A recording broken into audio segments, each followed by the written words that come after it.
Good day everyone, we're back, market video analytics, and you're looking at the oil, the crude oil. As you know, we're following up on the oil for quite some time, and we're actually very successful. I mean, on this campaign, right, we're having a bearish position. We're almost $2 in profit right now, and don't forget, this is the second campaign. This is the second straight campaign we had. We started on the upside when price was touching base really nicely. Remember that? When it was on the downside, it was touching base here really nicely on the 200 daily moving average and quickly broke back above the 65.77.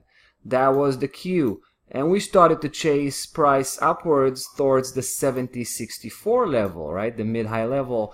There was also a nice head and shoulders pattern. We noticed that also. So at that point, we actually, we've pushed the pedal to the metal and increased the position significantly all the way through, right, to 70.64, and it completely grabbed that price target really, really nicely. Let me show you that head and shoulders pattern we were following up. Remember this one?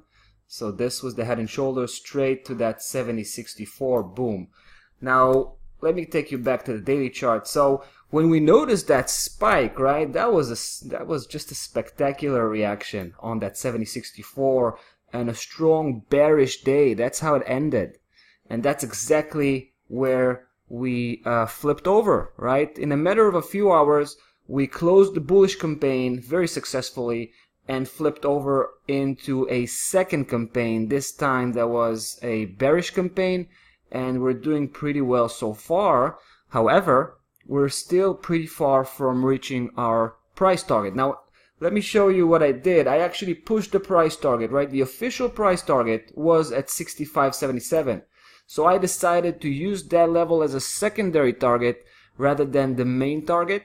And I've pushed the main target towards the previous major low, 63.6. Right, because I feel that on the previous high, right, the one that touched base on the top level, 75, so when it did that, it took the previous high by a big margin. And it was supposed to do the same on the downside, but it didn't, right? When it went down, touched base on the lower section, it did not take the previous low.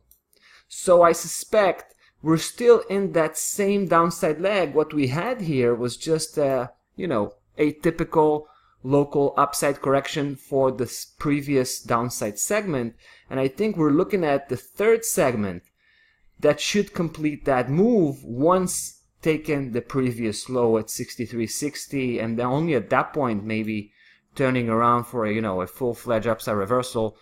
So that's the potential, right? So I'm going to be very cautious once we reach 65.77, right? I'm probably going to take out most of the position and leave just a small portion of the position to try to take the rest of the move all the way to the previous major low, right? 63.60 should be really interesting. I also adjusted the stop loss level. I've pushed it straight to the entry price level, so there's no more risk on this lovely position. Let's just hope we can grab the whole potential that we have here on the downside. Alright guys, that's about that for the crude oil. See you in the next video.